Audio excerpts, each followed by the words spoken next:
This is one of the original stuffed Donkey Kongs from the early 1980s. Why does he have to have his hands like this? Like, what's he trying to tell us? And look at his face. He knows it's funny. It's like, hey, you, fuck you. He's gonna take you back to the past to play the shitty games that suck ass. He'd rather have a buffalo take a diarrhea dump in his ear. He'd rather eat the rotten asshole of a roadkill skunk and down it with beer. He's the angriest gamer you've ever heard. He's the angry Nintendo nerd. He's the angry Atari Sega nerd.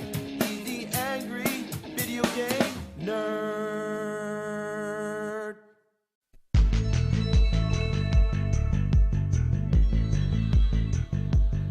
Oh boy. Let's talk about the Philips CDI. Now, if you're not familiar with the backstory, I'll give you a quick little rundown. Nintendo was working in conjunction with Philips to produce a CD-based add-on for the Super NES, which never came through.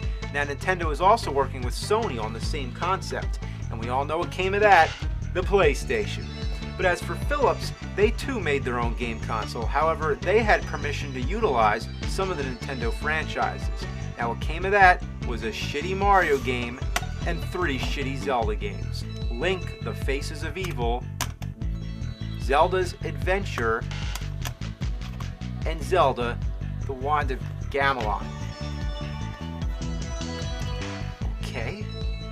These games are notorious for their legendary ass suckage, which is hard to believe. How could there exist a bad Zelda game, let alone 3 of them, and on a console that's not Nintendo?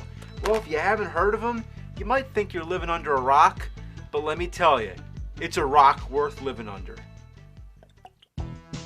Before we begin, let's talk about the console itself. To begin with, it barely fucking works. That's a good start, right? I had to buy 3. Yeah, 3 CDIs before I got one that's functional.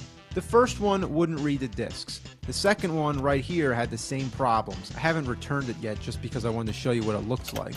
So then finally I got this big beast. Look how huge it is. It looks like one of those old VCRs. It is the biggest video game console I've ever seen. Literally, you can fit 2 of these inside it. If you remember my Atari 5200 video where I commented how big it was, well, both consoles are ridiculously huge, but the CDI just barely wins.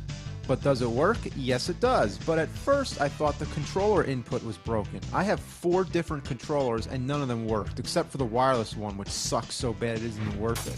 Then I found out that there's another input on the back. So the one on the front is either broken or intended for the second player. This means that every time I want to swap a controller, I have to pull out the whole console.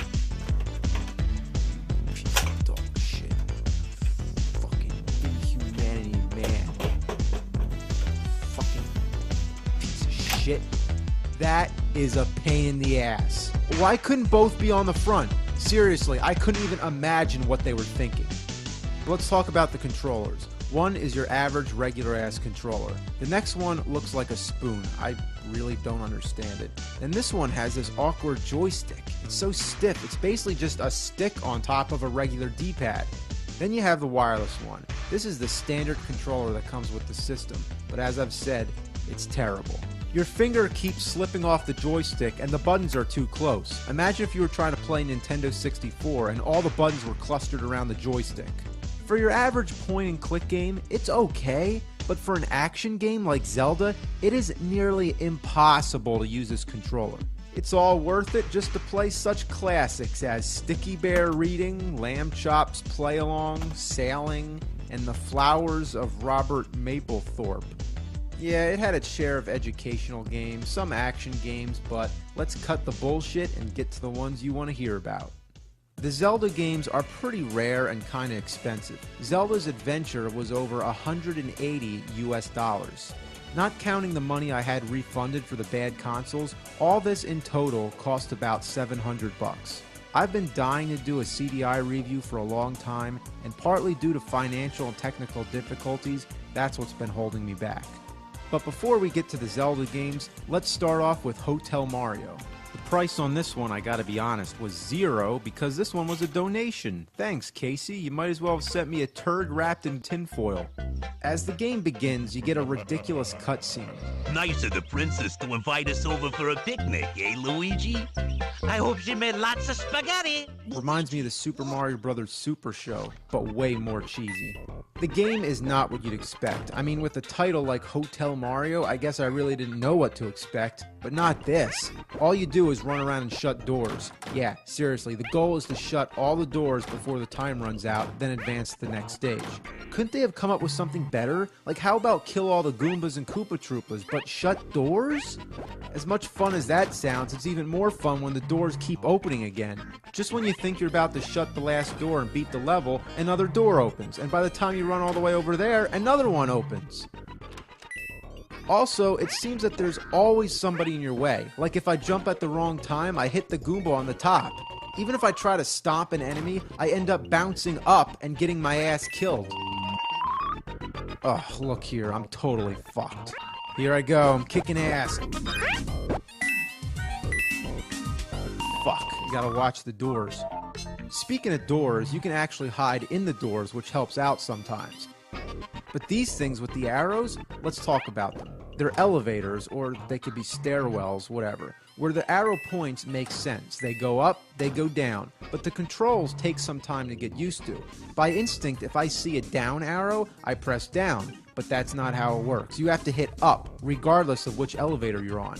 And when you arrive at the other end, you're in that hiding position, so you have to hit down to step out. So often, you find yourself having to hit up on the down arrow, and when you go down to the up arrow, you press down. That's fucking confusing.